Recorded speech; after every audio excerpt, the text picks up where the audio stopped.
Salut à tous et bienvenue sur Netageo pour une autre rubrique News from Japan.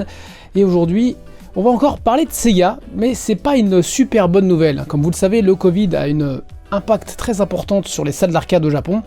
Et le groupe Sega Sammy Holdings a annoncé qu'ils allaient céder 85% de Sega Entertainment, donc la branche qui s'occupe de la gestion des salles d'arcade, à une société qui s'appelle Genda. Ce qui marque l'arrêt en fait du groupe Sega Sammy Holdings de la gestion des salles d'arcade. Alors, quel est l'impact sur le groupe Sega? Est-ce que c'est la fin de l'arcade pour Sega? On en parle.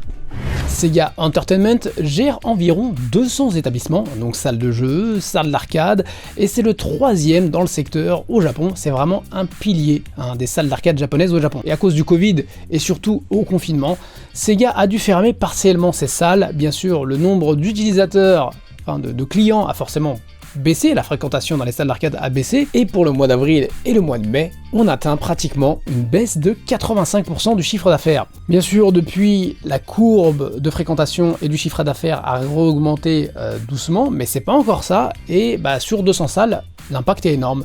L'impact est énorme, on parle d'un déficit de 21 milliards 700 millions d'yens, soit plus de 177 millions d'euros.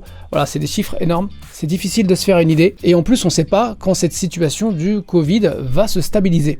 Tout ça, ça a forcé Sega, donc le groupe Sega, à céder 85% de leur part de la société qui s'occupe justement de la gestion des salles d'arcade, donc Sega Entertainment, à une société qui s'appelle Genda. Le passage départ sera effectif le 30 décembre 2020. Pour comprendre un petit peu mieux l'impact et les conséquences sur le groupe Sega Sammy Holdings, regardons brièvement comment ce groupe est composé. Parce qu'il y a quand même pas loin de 60 sociétés, donc ça fait beaucoup de services différents, mais je vais regrouper principalement ça en 3 branches. Donc la branche Entertainment ou Amusement, donc la branche que nous on connaît le mieux, en tant que fan Sega, en tant que ceux qui aiment le jeu vidéo. Ensuite vous avez la branche de tout ce qui est machine de jeu genre slot, pachinko, gestion des salles de pachinko. Ensuite vous avez la branche resort, donc ce qui inclut les stations balnéaires, terrain de golf et casino. Et oui, j'ai bien dit terrain de golf et casino, car le groupe Sega Sammy a en effet un casino en Corée. Et donc on va se baser un petit peu sur les chiffres de 2017 pour voir en fait la taille au niveau du chiffre d'affaires de chacune de ces branches. On va exclure tout ce qui est chiffre d'affaires du casino, Et donc la partie amusement représente en fait la plus grande partie au niveau du chiffre d'affaires avec 56%. Maintenant, on va se concentrer un petit peu plus sur la branche amusement qui est elle aussi composée de plusieurs sociétés et de plusieurs services. Là encore, on peut diviser ça principalement en 5 branches. Donc la branche Digital Game ou jeux dématérialisés qui regroupe principalement les jeux pour mobile, donc les applis et tout ce qui est contenu téléchargeable. Ensuite on a la branche Package Game, donc ça ce qui concerne un petit peu le développement et la vente de jeux en boîte pour console, donc PS4, Switch, Xbox, etc. etc. D'ailleurs je pense qu'une partie des développements pour la Mega Drive Mini ont été faits par cette branche, mais il faut savoir que c'est très compliqué. Dans les développements de jeux, de choses comme ça, il y a plusieurs branches qui rentrent en contact. Ensuite on a la branche Amusement Machine, qui est la branche qui s'occupe du développement et de la production ainsi que de la vente des machines de jeu. Ça inclut les bornes d'arcade, les medal games et les UFO catchers. Ensuite, on a la branche qui gère les salles d'arcade, donc les salles de jeu. C'est la fameuse branche gérée par Sega Entertainment, et c'est la fameuse branche dont Sega Sammy Holdings va céder 85% de ses parts. Pour finir, on a une branche qui regroupe le jeu, les jouets, la fabrication de jouets, goodies, vente de ces produits-là, ainsi que la création de contenu vidéo. Ça regroupe des sociétés comme Sega Toys ou studios d'animation comme Thomas Entertainment, voilà un studio qui a maintenant une bonne cinquantaine d'années, je pense qu'ils fêtent leurs 55 ans cette année. Thomas Entertainment, on leur doit entre autres des animés comme Arsène Lupin, Cobra, et ils font bien d'autres choses depuis, mais bon voilà, c'est pour vous dire quand même que c'est des vieux de la vieille. Et donc, là une fois encore, Sega contient bien d'autres services, c'est assez large. On va encore se baser sur les chiffres d'affaires de 2017 pour voir l'importance de chaque branche, et on peut voir que la branche dans l'amusement qui fait le plus de chiffre d'affaires, eh bien c'est la branche Amusement Machine, donc la branche qui s'occupe de fabriquer des machines de jeu, donc des bornes d'arcade, des UFO catchers, et autres medal games. Et ça c'est un point que j'avais précisé parce que lors de l'émission que j'avais fait sur le bashing de Sega, enfin des émissions, je me suis rendu compte en fait à quel point les gens ont surtout en Occident et aux États-Unis, une image de Sega en tant que ex-fabricant de consoles et fabricant de jeux vidéo. Alors que Sega, c'est quand même de l'arcade avant tout, et leur principal chiffre d'affaires est généré par l'arcade, en tout cas jusqu'en 2017. Maintenant les choses changent un petit peu avec les histoires de Covid. Ensuite, en deuxième position, on a le contenu digital, donc tout ce qui est contenu dématérialisé. Même si le chiffre d'affaires est moins grand que celui de l'amusement machine, c'est quand même la branche qui fait le plus de bénéfices. Ensuite, en troisième position, on a tout ce qui est jeux vidéo en boîte. Et en quatrième position, on a la partie gestion des bornes d'arcade, donc la partie prise en charge par Sega Entertainment. Le chiffre d'affaires représente à peu près 18% du chiffre d'affaires de la branche amusement. Donc là, vous pouvez commencer à vous dire un petit peu la conséquence du truc. C'est pas énorme, mais c'est quand même quelque chose. On peut voir aussi avec ces explications que la partie fabrication, bornes d'arcade et gestion des salles d'arcade, ce sont deux choses différentes.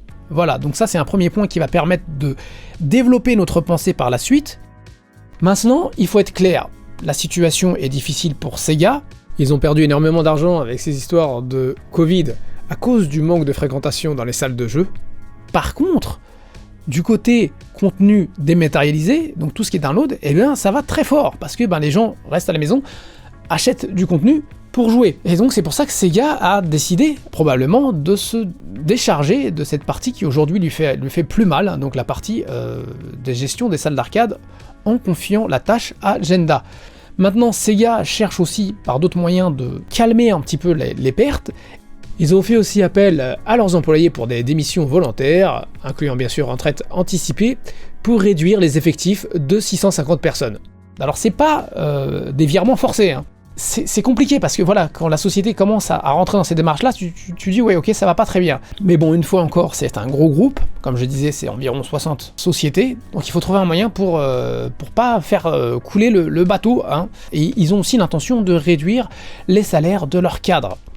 Et puis aussi, ils ont vendu une partie de leurs actions de Sanrio. Alors Sanrio, c'est la société qui s'occupe de Hello Kitty. Voilà, je pense qu'il y a beaucoup de monde qui connaît Hello Kitty. C'est une société qui est spécialisée dans la vente de produits, de goods et de marketing autour de personnages. Hello Kitty étant le plus connu, et Sega était en fait l'actionnaire principal. Maintenant, ils ont vendu une partie, ils sont passés en deuxième position. Fondamentalement, Sega se bat. Je pense qu'ils font des moves pas mal. Et d'ailleurs ça se voit en fait dans le flux des actions boursières. On peut voir que les actions de Sega se cassent pas plus la tronche que ça. Ça veut dire que d'un point de vue marché et d'un point de vue actionnaire, eh bien les gens ont encore confiance, ce qui est bon signe. Maintenant, est-ce que c'est fini pour Sega l'arcade?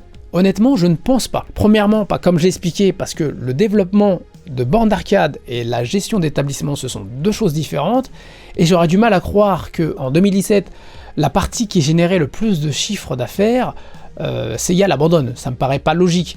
Maintenant, bien sûr, si ces histoires de Covid continuent et que les gens ne vont plus dans les salles, il y aura plus de business pour les machines d'arcade. Mais je ne pense pas que c'est une question qui changera du jour au lendemain. Bon, c'est encore une affaire à suivre. Maintenant, pour les salles d'arcade de Sega, qu'est-ce qu'elles vont devenir? Parce que ça, c'est aussi une grosse question.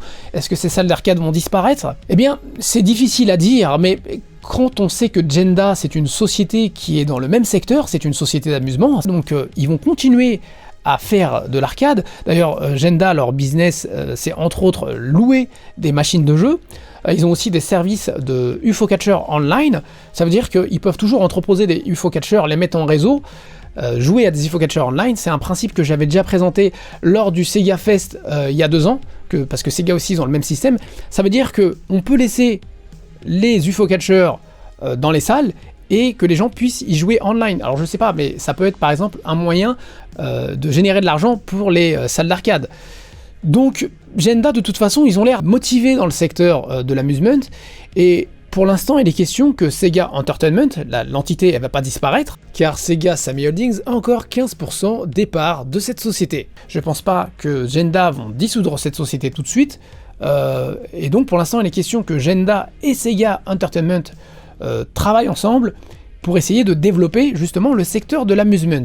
Et puis même d'un point de vue marketing, je pense pas qu'ils vont changer le design ou le contenu des salles d'arcade de Sega tout de suite. Les salles d'arcade Sega, c'est quand même une marque assez importante qui est aimée par beaucoup de joueurs japonais, et enlever le design, changer les salles d'arcade, eh ben, ça va faire fuir des clients potentiels. Donc honnêtement, je ne pense pas que ça changera si rapidement. Maintenant, une fois encore, tout va dépendre de l'économie, hein, tout va dépendre de la fréquentation de ces salles, mais je reste confiant pour l'instant.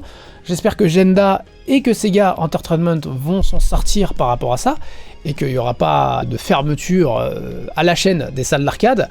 Maintenant, soyons honnêtes, le marché de l'arcade au Japon, il devient de plus en plus petit. Alors tous les chiffres que je vous ai donnés sur le chiffre d'affaires, c'est des chiffres déclarés par Sega, parce que vous savez, Sega est une société en bourse, et elle a le devoir pour ses actionnaires de donner ces informations, et Sega aussi a fait un certain nombre de recherches et d'enquêtes sur le nombre de salles d'arcade qui existent au Japon, et d'après eux, en 2013, il y avait encore plus de 5700 salles d'arcade au Japon, ce qui est quand même déjà beaucoup moins que ce qu'on avait en 2010, et on peut voir que en 2019, il en restait un peu plus de 4000, donc ça décroît moins vite qu'à une certaine période, mais ça décroît. Et là, alors, avec ces histoires de Covid, on risque d'avoir encore beaucoup plus de salles qui ferment, tu peux pas l'éviter. D'ailleurs, la salle d'arcade Carnival, à Shinjuku, une salle d'arcade assez emblématique, va fermer ses portes à la fin du mois. Et ce n'est pas tout. Une autre salle qui existe depuis un moment sur Shinjuku, qui s'appelle GameSpot 21, va fermer ses portes l'année prochaine, courant janvier. Mais il n'y a pas que du sombre là-dedans, et je pense entre autres aux salles Mikado, car il y en a 2 maintenant. En effet, en plus de la salle à Shinjuku Takada-no-Baba, il y a environ 2 ans, Mikado a ouvert une autre salle à Ikebukuro. Donc il y a encore des salles qui ouvrent, qui sont supportées par les utilisateurs, donc ils ont fait des crowdfunding et tout pour pouvoir maintenir en fait les salles d'arcade, et en plus ce qui est génial, c'est qu'ils vont ouvrir une nouvelle salle d'arcade avec la participation de Natsuge. Alors Natsuge, c'était une petite salle d'arcade qui existait sur Akihabara, spécialisée dans les bornes d'arcade rétro. Ils ont fermé il y a 1 an, malheureusement, mais là, ils vont être de retour en collaboration avec Mikado pour une nouvelle salle qui va ouvrir du côté de Tokyo Shinjuku Takada-no-Baba, donc à proximité de la salle de Takada-no-Baba de Mikado. Alors, une fois encore, c'est vrai qu'il y a beaucoup de salles d'arcade qui ont fermé. Mais du coup, maintenant, ce marché devient moins compétitif. Il y a moins de salles, mais il y a toujours des fans de l'arcade. Et ça veut dire que chaque salle aura potentiellement pas mal de clients. Voilà, donc je me dis que même s'il y en aura moins, elles ne vont pas complètement disparaître du Japon, enfin pas tout de suite, c'est ce que j'espère. Maintenant, on ne sait pas du tout ce que nous réserve l'avenir. Concernant le groupe Sega Sammy Holdings, bon, pour l'instant, Sega n'est pas mort, parce que j'ai vu passer des trucs dans tous les sens. En effet, Sega abandonne la gestion de ces salles d'arcade, mais c'est pas pour ça qu'ils abandonnent l'arcade.